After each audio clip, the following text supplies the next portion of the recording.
গল্পওয়ালার horror extra সিরিজের আজকের ঘটনা ভয় পাওয়াবে আপনাকে। ধরুন আজ রাত্রে হঠাৎ আপনার ঘুম ভেঙে গেল, আর চোখ খুলতেই আপনি দেখলেন আপনার জানলার কাঁচের বাইরে কেউ একজন দাঁড়িয়ে আছে, যে স্থির, নড়াচড়া করে না। তবে ভোরের আলো ফোটার সাথে সাথে সে মিলিয়ে যায়। প্রত্যেক দিন একই ঘটনার বারবার রিপিট হয় আপনার সাথে। এরই মধ্যে হঠাৎ একদিন মাঝরাত্রে আপনি বুঝতে পারেন আপনার বিছানায় অজস্র পোকামাকড় কিলবিল করছে। ডিম লাইটের আলোয় আপনি দেখতে পাচ্ছেন সেই পোকামাকড়গুলো বিছানার চাদর ছেড়ে আপনার গায়ে উঠে আসছে। কিন্তু আলো জ্বালতেই নিমেষের মধ্যে সব উধাও হয়ে যায়। চোখ বন্ধ করে আজকের কল রেকর্ডিং যখন আপনি শুনবেন, এক একটা দৃশ্য চোখের সামনে ভেসে উঠবে। আজকের কল রেকর্ডিংয়ে আমাদের সাথে থাকছে দেবর পিতা, যার ঘটনা এর আগেও আপনারা শুনেছেন।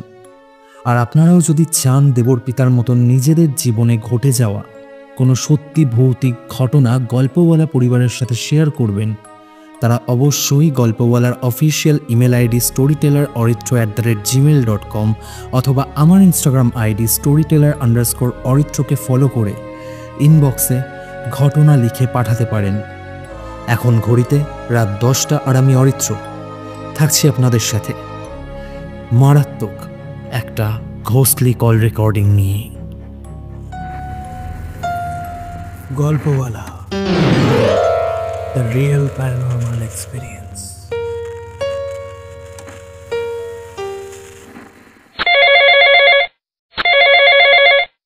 হ্যালো দেবরপিতা, কেমন আছো? হ্যাঁ, অনেকদিন পর কথা হচ্ছে। আমি ভালো আছি, তোমার খবর বলো। আমিও ভীষণ ভালো আছি। ইনফ্যাক্ট আজকে অনেকদিন পর আবার তোমার সাথে আমরা ঘোস্টলি কল রেকর্ডিং করতে বসেছি। প্রায় রাত্রি 12টা বাজতে চলেছে। তো এর আগে গল্পওয়ালার শ্রোতারা তোমার ঘটনা শুনেছে। ইনফ্যাক্ট তারা ভীষণ পছন্দও করেছে তোমার বাবার লাইফের যে ঘটনাগুলো রয়েছে, যে দুটো ঘটনা এর আগে তুমি শেয়ার করেছো, সেটা তারা ভীষণভাবে পছন্দ করেছে। তো সেই পার্সপেক্টিভ থেকেই আজকে আমি তোমায় কন্ট্যাক্ট করেছিলাম যে তোমার বাবার লাইফের আরো যে ঘটনা রয়েছে সেই ঘটনা শোনার জন্য। তো তুমি আমাকে একটা ঘটনা পাঠিয়েছো, যে ঘটনাটা শুধুমাত্র আমি একটা বলবো না, তার সাথে আরো একটা ঘটনা কানেক্টেড। তো সেই ঘটনাটা শোনার জন্য আমি ভীষণভাবে এক্সাইটেড, কারণ আমি জানি আজকের ঘটনাটা বেশ ক্রিপি একটা ঘটনা। কারণ বেশ কিছু হরর এলিমেন্টস রয়েছে এই ঘটনাটার মধ্যে, যেটা শুনলে মানুষ ভয় পাবে। আমার কেন জানি না মনে হয় যে আজকের ঘটনার কিছু কিছু এলিমেন্ট রয়েছে যেগুলো মানুষকে ভয় পাওয়াবে।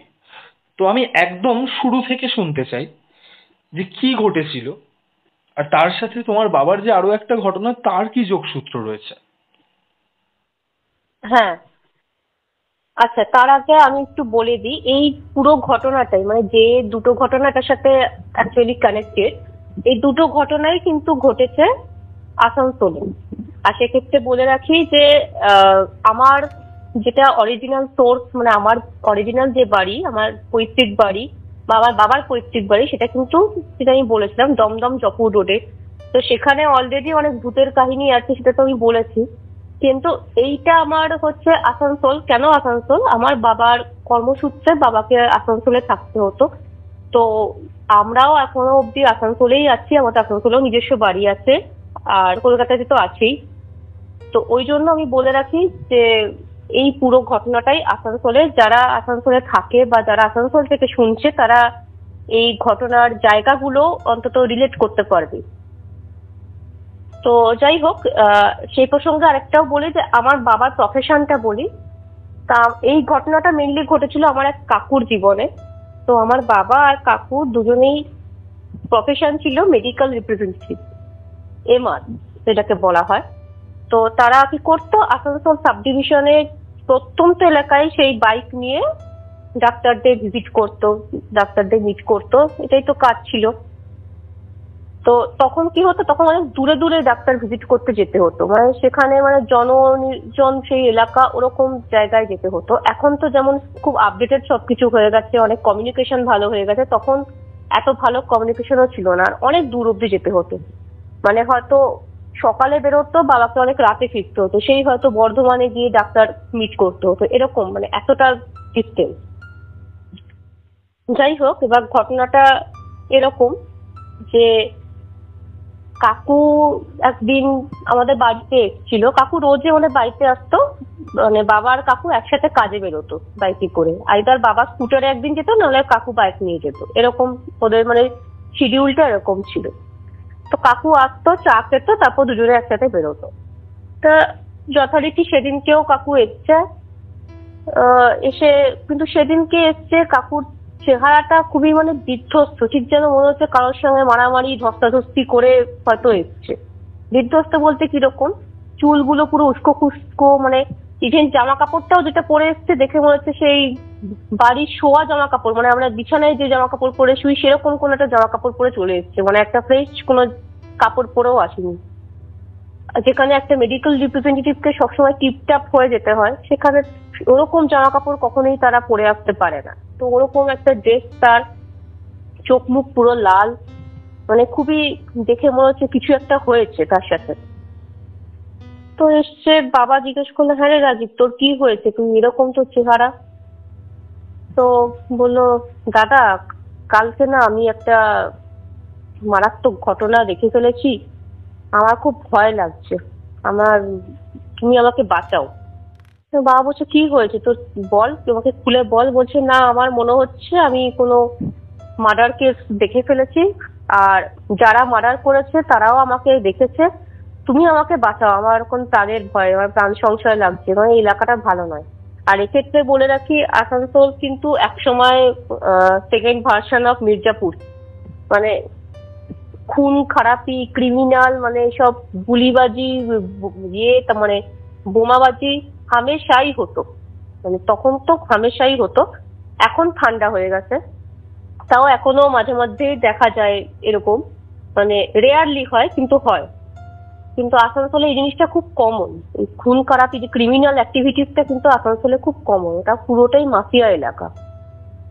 তো সেখানে না মানে এরকম মার্ডার কেস হওয়াটা খুব একটা তখনকার দিনে খুব একটা মানে আজগুবি ব্যাপার না, এটা খুব কমন ব্যাপার। তো যাই হোক, ওই জন্য কাকু খুব ভয় পেয়েছিল। তো বাবা বলল, তুই আমাকে বল তো তুই কি দেখেছিস। তো কাকু যেটা বলেছিল তার বিবরণটা অনেকটা এরকম, যে কাকুর বাড়ি ছিল আসানসোলের কল্যাণপুর হাউসিং, আর আমাদের বাড়ি চিত্রাতে, ঠিক আছে। এবার কাকু আসছিল জিটি রোড ধরে, আসানসোলে জিটি রোডে লরেটো কনভেন্ট একটা স্কুল আছে। এবার তখন লরেটো কনভেন্ট স্কুলের ওইখানটা না পুরো মাঠ ছিল, ফাঁকা মাঠ, মাঝখানে স্কুল ছিল আর সামনে রাস্তা, আশেপাশে কিচ্ছু ছিল না। কতগুলো চায়ের গুমটি ছিল, সেগুলো তো রাতে বন্ধ থাকতো, আর অনেকটা পেরিয়ে ধাবা ছিল।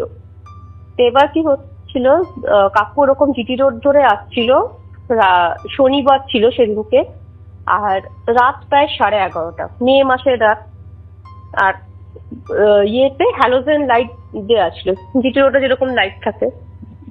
তো কাকু ফিরছে, কাকু বলছে যে আমি দেখতে পাচ্ছি আমার মানে হেডলাইটের আলোতে বাইকের, যে আমার থেকে 20 হাত দূরে একটা লোক হেঁটে যাচ্ছে মাথা নিচু করে, আর লোকটার পরনে ছিল ফুল হাতা আকাশি রঙের একটা ফতুয়া, একটা ট্রাউজার, প্যান্ট, মাথা নিচু করে হেঁটে যাচ্ছে।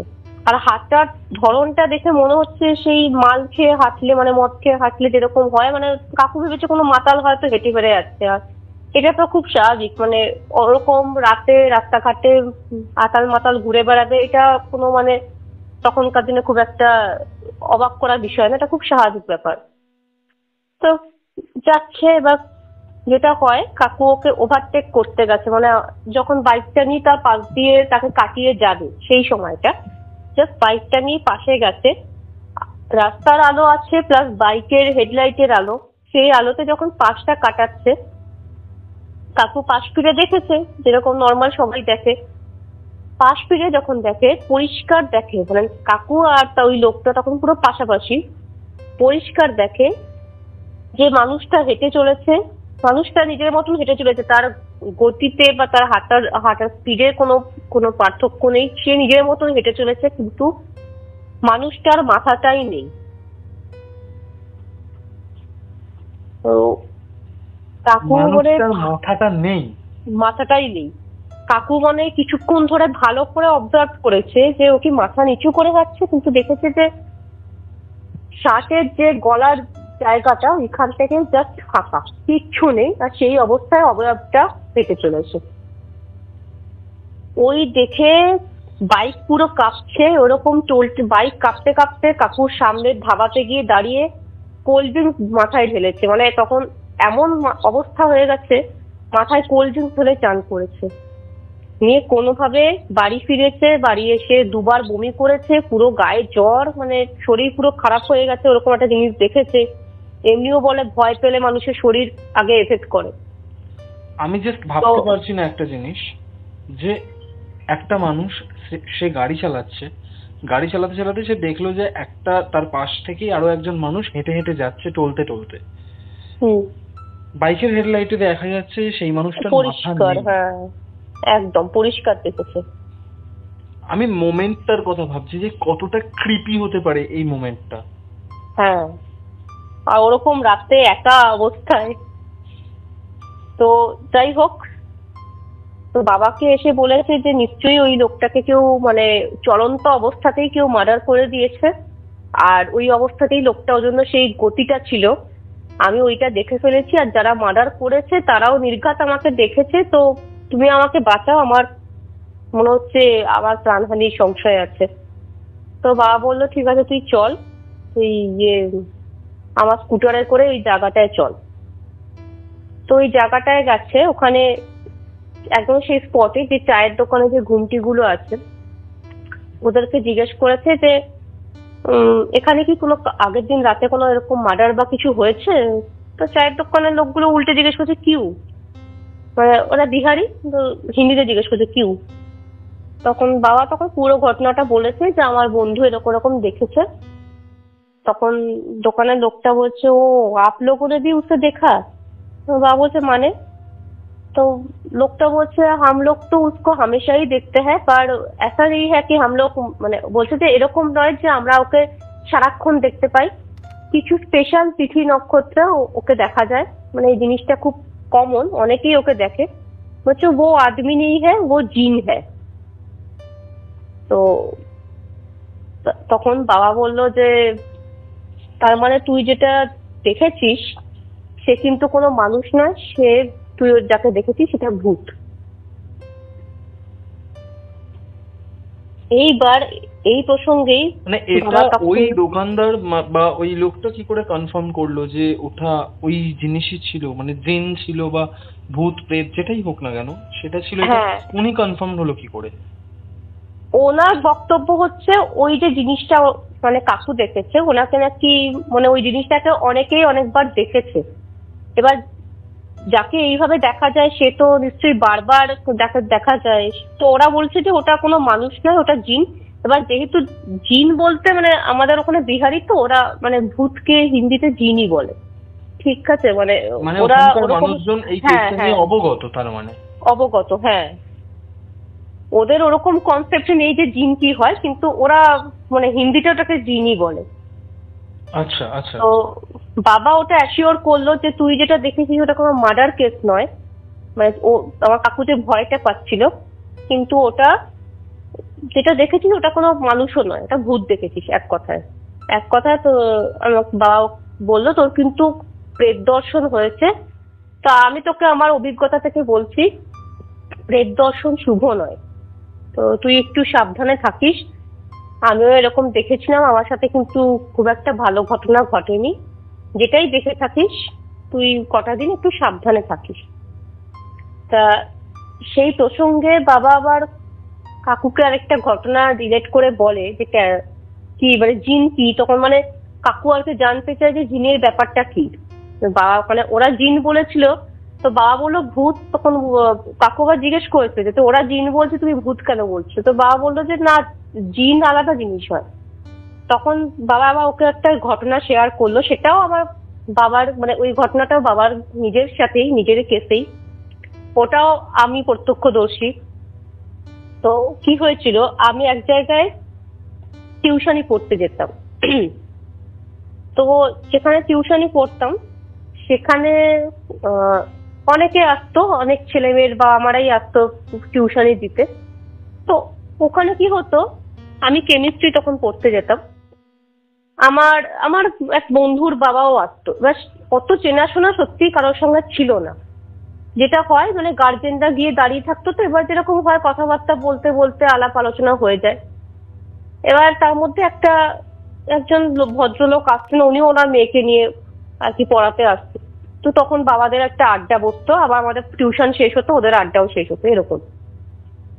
তো সে আমার বাবাকে বলেছিল যে দাদা আমি না কদিন ধরে রাতে ঘুমোতে পারছি না। তো বাবা বলেছিল কেন, কি হয়েছে? বলছে যে না আমার না রাতে খুব ডিস্টার্ব হয়, আমি রাতে ঘুমোতে পারি না। বাবা বলছে কি হয়েছে আমাকে বলুন। তা সে বলছে আমি প্রতিদিন রাতে মানে তার ঘরটা হচ্ছে একতলা ঘর, জানলা আছে, দরজা লাগিয়ে শোয়। মানে তার সঙ্গে না তার পরিবারের একটা মানে সেপারেশন আছে, মানে সেপারেশন বলতে তার পরিবারের লোকরা তাকে পছন্দ করে না। কেন করে না সেটা মানে তাদের পার্সোনাল ইস্যু, সেটা আমরা জানি না। কিন্তু ওই লোকটা নিজেই বলেছিল যে আমার মানে তার মেয়ে বউও তার সাথে একসাথে থাকে না। লোকটা মানে পুরো একটা ওদের ভালো একটা 3তলা বাড়ি আছে, বাট স্টিল ওই লোকটার একদম আলাদা একটা ঘরে একতলায় শোয়, আর বাকিরা সবাই একসাথে 2তলা 3তলাতে শোয়। যাই হোক, তো ওটা কি ব্যাপার জানি না। আর ওনার একটা জেরক্সের দোকান ছিল, এবার ওদের ফ্যামিলি কি ইস্যু সেটা জানি না। তো ওনাকে কেউই খুব একটা পাত্তা দিত না, এরকম একটা ব্যাপার ছিল। লোকটা একটু দুঃখী ছিল বলতে গেলে। তো বলছে যে আমি না যখনই শুতে যাই রাতে, আমি দেখি জানলা দিয়ে একটা কালো ছায়া আমাকে দেখছে, পরিষ্কার দেখতে পাই। মানে ডিম লাইটের যে আলোটা জ্বলে, জানেন তো ডিম লাইটে আলো অনেকটা ফোকাস হয়। বলছে আমি দেখতে পাই জানলা দিয়ে একটা কালো ছায়া আমাকে দেখছে। তারপরে ওই কালো ছায়াটা জানলা ভেদ করে এসে পুরো মশারি ঘেঁষে আমার গা ঘেঁষে বসে, মানে মশারির উপর দিয়ে পুরো গা ঘেঁষে আমার মানে গায়ে গা ঢুকিয়ে বসতে। বলছে যতক্ষণ পুরো রাত ওটা হয়, ঠিক 4টেতে যেই আজানটা হয়, আজানের আগ দিয়ে জিনিসটা নিজে নিজেই গায়েব হয়ে যায়। তো বাবা বলেছে যে তা আপনি মানে এটা পুরো রাত দেখতে পায়? হ্যাঁ পুরো রাত ও ঘুমাতে পারে না। ওই জন্যই বাবাকে বলছে যে আমি একটা রাতও ঘুমোতে পারি না, আমি টান টান হয়ে মানে কাঠ হয়ে জেগে বসে থাকি, যে ওরকম একটা চেহারা রোজ আমার গায়ে এসে বসে। তো বাবা বলছে আপনি কি কোথাও জিজ্ঞেস করেছিলেন কি হয়েছে কি না হয়েছে, কোনো কাউকে দেখিয়েছেন? আপনি হঠাৎ আমাকে এসে বলছেন। তো বলছে আমি মানে আমাদের ওখানে 2টো বড় মন্দির আছে বলে দিই, একটা হচ্ছে কল্যাণেশ্বরী মন্দির আর একটা হচ্ছে ঘাগরবুড়ি মন্দির। দুটোই খুব জাগ্রত ভালো বড় মন্দির। তো উনি 2টো মন্দিরেই গেছিলেন। তার মধ্যে একজন তো বলেই দিয়েছে আমি কিছু করতে পারবো না, আপনি যেটা দেখছেন সেটা কোনো স্বাভাবিক জিনিস নয়, এক্ষেত্রে আমার কিছু করার নেই। কিন্তু সে বলতে পারেনি যে কি হচ্ছে বা কেন হচ্ছে। আর কল্যাণেশ্বরী মন্দির যে পুরোহিত, যে মানে মেন যে পুরোহিত, বড় পুরোহিত, উনি সবকিছু শুনে, ওনার ক্ষমতা আছে, উনি সবটা শুনে দেখে শুনে মানে বুঝতে পেরেছিলেন। তো কি হয়েছিল ব্যাপারটা, ওই যে ঘরটাতে, ওই ঘরে একজন মুসলিম আগে ভাড়া থাকতো, মানে যে ভাড়া থাকতো সে মুসলিম ছিল। এবার রিসেন্ট সেই ভাড়াটাকে উনি উঠিয়েছেন, মানে সেই ভাড়াটা উঠছিল না, তাকে বলতে গেলে এক প্রকার জোর করে উঠানো হয়েছে, উকিল ফুকিল দিয়ে এসব উঠানো হয়েছে। এবার সেই ভাড়াটে ওর পিছনে মানে এরকম মুসলিম তান্ত্রিক দিয়ে জিন লাগিয়ে দিয়েছে। বলছে যতক্ষণ না আপনি ওই ঘরটা ছাড়বেন, ওনাকে আবার থাকতে দেবেন, ততক্ষণ ওই জিন আপনার কাছ থেকে যাবে না। ইচ্ছে করে এটা করা হয়েছে আর কি।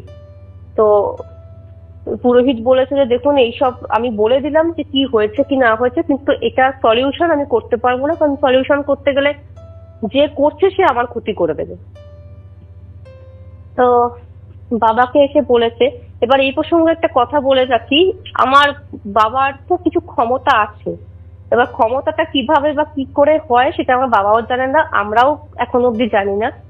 আর কেনই বা কিছু মানুষ বিপদে পড়লে, মানে বিপদ মানে এই রিগার্ডিং বিপদ, ঠিক আছে, মানে এই বশীকরণ টাইপ বা ঘাড়ে কিছু চাপিয়ে দিয়েছে, এই রিগার্ডিং কিছু বিপদ হলো না, অটোমেটিক কিছু মানুষ আমার বাবাকে এসে বলে, কেন বলে বা কি দেখে বলে সেটা আমি জানি না, বা কি বুঝতে পেরে মানে তারা কিছু ফিল করে কিনা সেটাও বলতে পারবো না। আর বাবা ইভেন এরকম অনেক জিনিস আছে যেটা বাবা অনেককে ছাড়িয়ে দিয়েছে, অনেককে অনেক কিছু করে দিয়েছে, এক পয়সাও নেয়নি, কারণ এটা বাবার বিজনেস নয়। বাবার এই প্রসঙ্গে বাবা কিছু জানেই না, কারণ বাবা কোনো তান্ত্রিক ফান্ত্রিক নয়, বাবা একটা সাধারণ মানুষ। এমনি জব ধ্যান যেরকম করতে হয় সেটা করে, রেগুলারলি পুজো আর্চা করে, কিন্তু এই যে ক্ষমতাটা যেটা বললাম, সেটা যদি কেউ এসে বাবাকে কিছু প্রবলেম বলে, বাবার ভেতর থেকে একটা কিছু সলিউশন আসে যে একে এই পুজোটা করলে বা ওখানে গিয়ে এই মন্ত্রটা পাঠ করলে পরে এটাও কেটে যাবে, আর ঠিক সেটা কেটেও যায়। এবার সেটা বাবা বলে যে ওটা আমাকে আমার গুরুদেব ভিতর থেকে বলে বা আমার ভগবান ভিতর থেকে বলে, আমি কোনো হরিদাস পাল কেউ নই, আমি কিছুই নই, যেটা আমার ভেতর থেকে আসে। আর যদি কখনো মনে হয় যে আমার গুরুদেব বলছে এটা আমার দ্বারা করা সম্ভব নয়, আমি তখনই বলে দেবো আমাকে বলবেন না, আমি করতে পারবো না। তো এই ক্ষমতাটা বাবার আছে। বাবা এরকম অনেক কি করেছে, মানে আমি তোমাকে এর পরে একটা ঘটনা শেয়ার করব, এখন না, পরে, মানে ওটা একটু বেশ বড় ঘটনা। তো যাই হোক, ওটা আমি এখন বলছি না। তো ওইগুলো আলাদা ব্যাপার, ওগুলো সবই আসানসোলের ঘটনা যেগুলো বাবা নিজে সলভ করেছে। তো বাবাকে সবটা শেয়ার করেছে। তো বাবা ওনাকে একটা মন্ত্র শিখিয়ে দিয়েছিল, নিয়ে বললো আপনি মন্ত্রটা বলুন, মন্ত্রটা রাতে শোয়ার আগে আর ঘুম থেকে উঠে মন্ত্রটা রোজ পাঠ করুন, তারপরে দেখুন কি হয়েছে। তো আমাদের মানে একদিন অন্তর একদিন টিউশন থাকতো। তো ওরকম দুদিন পর আবার যখন দেখা হয়েছে, লোকটা এসে বলছে যে না, আপনার মন্ত্রে কাজ হয়েছে, আমি এখন না, আমি দেখছি আমি শুয়ে আছি, ও জানলা দিয়ে আসছে কিন্তু ও কিন্তু ভেতরে ঢুকতে পারছে না। ও জানলা দিয়ে এসে আমাকে দেখে যাচ্ছে, সবই করছে, ওরকম যে তাকিয়ে আছে যেরকম দেখতো, দেখে যাচ্ছে, কিন্তু আগে যে এসে বিছানায় গা ঘেঁষে বসতো সেই জিনিসটা করতে পারছে না। তো বাবা বলছে ঠিক আছে, তার মানে মন্ত্রে কাজ হয়েছে, আপনি ওটা কন্টিনিউ করে দেন। তা হ্যাঁ, করছে।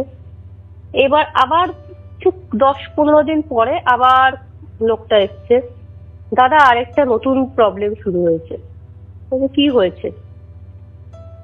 তো বলছে যে না, ওই ছায়াটাকে আমি আর দেখতে পাচ্ছি না, কিন্তু ছায়াটাকে আর দেখা যাচ্ছে না, কিন্তু বিছানায় শুয়েছি, আমার বিছানা ভর্তি আমি ফিল করছি যে পোকা, অনেক পোকা আমার সারা গায়ে কিলবিল করে বেড়াচ্ছে। এইবার আমি বিছানায় যখন হাত দিচ্ছি আমি টাচ করতে পারছি যে আমার সারা বিছানায় পোকা বাইছে, কিন্তু যখন লাইট জ্বালাচ্ছি বিছানায় না কোনো পোকা আছে না কিছু, পুরো বিছানা আমার পরিষ্কার। ফিল করতে পারছে?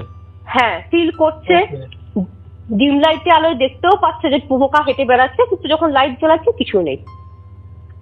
তো তখন বাবা বললো ঠিক আছে, আমাকে আপনার ওখানে গিয়ে একবার দেখতে হবে, কিন্তু আপনি মন্ত্রটা পাঠ করা ছাড়বেন না। ওটা কালো ছায়াটা তো আসা বন্ধ হয়েছে, এবার আপনাকে অন্যভাবে যন্ত্রণা দেওয়ার চেষ্টা করা হচ্ছে, ঠিক আছে আমাকে গিয়ে দেখতে হবে।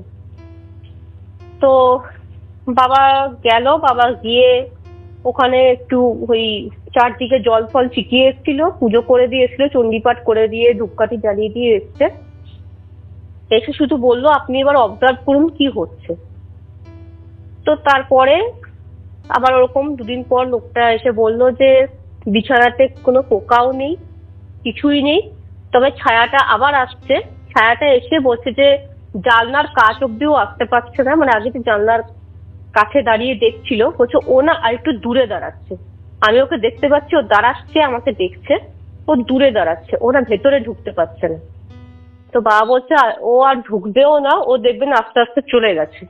বলছে কারণ ও বুঝতে পেরেছে যে ওর উপর মানে ওর এগেনস্টে আবার কেউ অ্যাকশন নিয়েছে, মানে ও আপনাকে একটা ক্রিয়া করা হয়েছে, এবার ওর উপর সেটা প্রতিক্রিয়া করা হয়েছে, সেটা ও তো টের পাচ্ছেই, প্লাস ওকে যে পাঠিয়েছে সেও টের পাচ্ছে।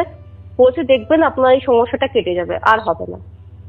তার 10-12 দিন পর এসে বলল যে ঘর পুরো ফ্রি, আর কিচ্ছু নেই, না পোকামাকড়, না কোনো ছায়া, না কিছু, আর কিচ্ছু, সবকিছু আসা বন্ধ।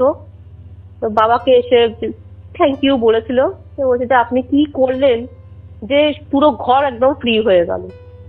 এখন না কোনো ছায়া আসে না কিছু। তো বাবা বললো ঠিক আছে, যেটা করে দিয়েছি কিন্তু আপনি মন্ত্র যেটা আমি শিখিয়েছি ওইটা পাঠ করাটা ছাড়বেন না। ওটা আপনার একদম আমি মানে আমৃত্যু একটা সলিউশন দিয়ে দিয়েছি, ওটা পাঠ করে যান, আপনার ধারে কাছে আর কেউ ঘেঁষতে পারবে না। মানে ওইটা পার্মানেন্ট সলিউশন হয়ে গেছে।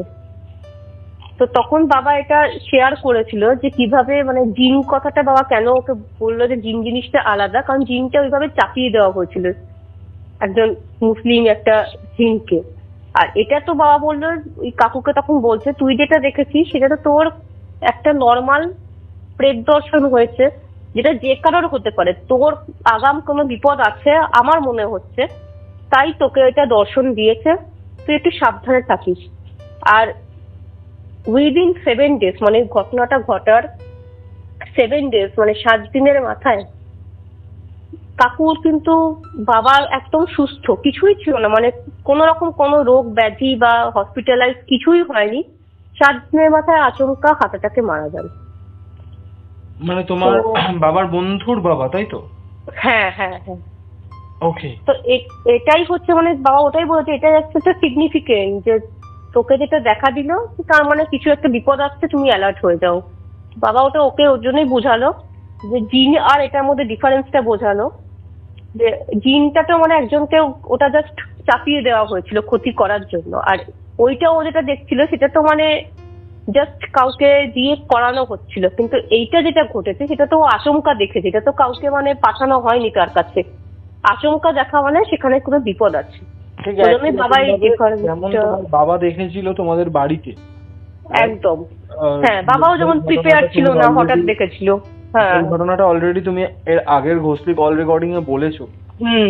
সেই প্রেত দর্শন হওয়ার পরে তোমার বাবার নিজের মৃত্যু ফাঁড়া, হ্যাঁ, যেটা তার গুরুদেব কাটায়, হ্যাঁ, অনেক দিনের একটা প্রসেসের থ্রুতে। এই যে ঘটনাটা তুমি শেয়ার করলে, এটা সামহাও কোথাও না কোথাও দেখো অন্যান্য এপিসোডের তুলনায় হয়তো আজকের এপিসোডটা একটু ছোট, বাট এই ঘটনাতে যে হরর এলিমেন্টস গুলো ছিল সেগুলো বেশ ভয়ানক। কারণ একটা মানুষ ফাঁকা রাস্তায় আসানসোলের মতন জায়গায় এত রাত্রেবেলায় বাইক চালিয়ে ফিরছে, সে হঠাৎ করে যদি এখন দেখতে পায় যে তার পাশ থেকে কোনো মানুষ টলতে টলতে হেঁটে হেঁটে যাচ্ছে, তারপর তাকে ওভারটেক করার সময় যখন সে এটা দেখছে যে সেই মানুষটার গলার উপর তার মাথাটাই নেই। একদমই তাই। মানে আমি না জাস্ট এই দৃশ্যটা ভাবলাম, ইমাজিন করলাম, আমার গাটা শিউরে উঠলো জাস্ট।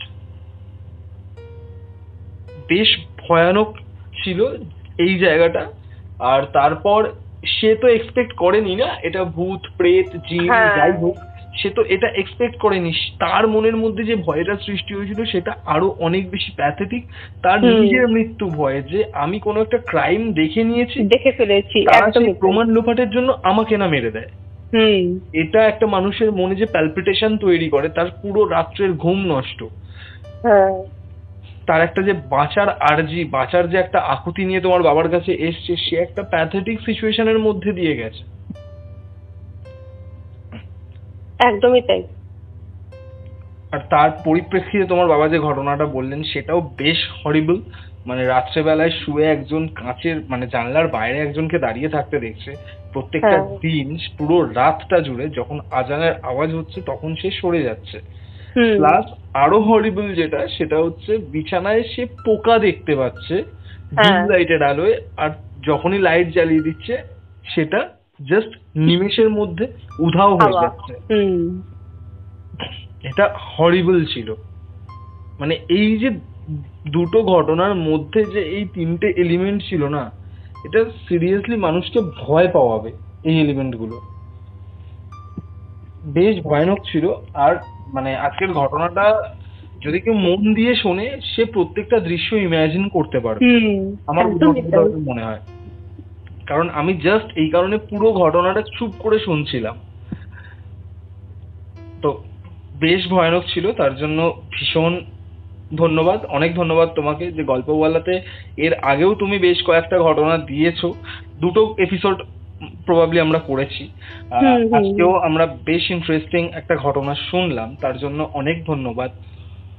তবে ইন ফিউচারে তোমার সাথে আমরা একটা পডকাস্ট করব যেই ঘটনাটা একান্তই তোমার পরিবারের সাথে ঘটেছে, হ্যাঁ এই হ্যাঁ। ঘটনাটা শুরু থেকে শেষ পর্যন্ত তোমার পরিবার মারাত্মকভাবে জড়িয়ে, যেই ঘটনাটার মধ্যে বেশ কয়েকটা মৃত্যু জড়িয়ে রয়েছে। হ্যাঁ, ঘটনাটা খুব তুমি আমার সাথে tragedy। শেয়ার হ্যাঁ। করেছিলে কিছুটা, তো সেই কারণে আমি তোমাকে বলেছি যে এই ঘটনাটা পডকাস্টে যেন আসে। আমি ওই কারণে ওই ঘটনাটার কল রেকর্ডিং করছি না, কারণ অডিয়েন্স বা গল্প বলার শ্রোতা বন্ধুরা অনেক বেশি কানেক্ট করতে পারবে, অনেক বেশি রিলেট করতে পারবে এই ঘটনাটার সাথে যখন তুমি ক্যামেরার সামনে বসে ঘটনাটা সবার সাথে শেয়ার করবে। একদমই তাই। হ্যাঁ, তো থ্যাংক ইউ সো মাচ দেবর্পিতা, ভীষণ ভালো লাগলো আজকের ঘোস্টলি কল রেকর্ডিংটা করে। তুমি আমাকে একটা কথা বলো যে এই নিয়ে এটা তোমার 3rd এপিসোড গল্প বলার ঘোস্টলি কল রেকর্ডিং, তোমার কেমন লাগলো? আমার বরাবরই খুব ভাল লাগে এখানে শেয়ার করে। আর আমি তো শেয়ার করি আমি একটা কারণেই, কারণ সত্যি আমার বাবার এত ঘটনা আছে না, মানে ছোট থেকে বড় বোধহয় আমি যদি এখন বলতে বসি বোধহয় 3 ঘন্টা 4 ঘন্টা একটা মুভি হয়ে যাবে, এরকম ঘটনা এত আছে। তো আমারও ভাল লাগে কোথাও একটা প্ল্যাটফর্মে মানে এই জিনিসগুলো আর কি প্রকাশিত হচ্ছে, কারণ মানুষ তো অর্ধেক মানুষ জানতেই পারে না। সবাই মানে আমার বাবার যে ঘটনাগুলো যে শোনে তারা বলে যে তুমি তো কোনো সিনেমা বার করতে পারো যে তোমার এরকম এরকম ঘটনা ঘটেছে। তো সেক্ষেত্রে আমি তো একটা প্ল্যাটফর্ম পাচ্ছি সেটা বলার জন্য, এই জন্য আমার খুব ভালো লাগে। আমার যদিও আমার নিজের জীবনে কিছু ঘটেনি, আমি চাইও না ঘটুক, সবটাই আমার বাবার থেকে শোনা, বাবার একদম রিয়েল লাইফে ঘটেছে এইগুলো। যারা অ্যাকচুয়ালি বিশ্বাস করে না তারা চায়ও না যে তাদের জীবনে এরকম কিছু ঘটুক।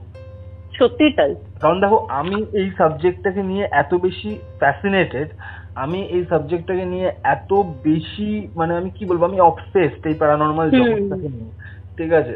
তারপরেও না আমি কখনো চাই না যে এরকম জিনিসগুলো আমার সাথে আনএক্সপেক্টেডলি। অবশ্যই। কারণ দেখো, তুমি কোথাও জিনিসটা এনকাউন্টার করতে যাচ্ছ, তুমি মেন্টালি প্রিপারেশন নিয়ে যাচ্ছ যে আমার সাথে এটা ওটা ঘটতে পারে, বাট যখন এই ঘটনাগুলো না মানে এরকম প্রি প্ল্যান্ড ওয়েতে কখনো ঘটে না।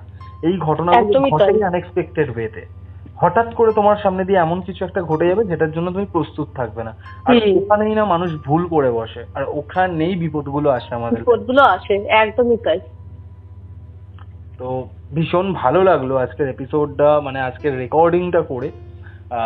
আশা করি গল্প বলার প্রত্যেকটা শ্রোতা বন্ধুরও আজকের এপিসোডটা ভীষণ ভালো লাগবে, কারণ এখানে তুমি দুটো ঘটনা বলেছো, যেই ঘটনাটা কোথাও না কোথাও একটার সাথে আরেকটার কোনো রকম যোগসূত্র বা সংযোগ না থাকলেও কোথাও না কোথাও একটার সাথে আরেকটা কানেক্টেড। হ্যাঁ। কিন্তু তোমার বাবার বন্ধুর সাথে ওই ঘটনাটা ঘটেছিল, আর এই ঘটনাটা পুরোটাই তোমার বাবার সাথে ঘটেছে।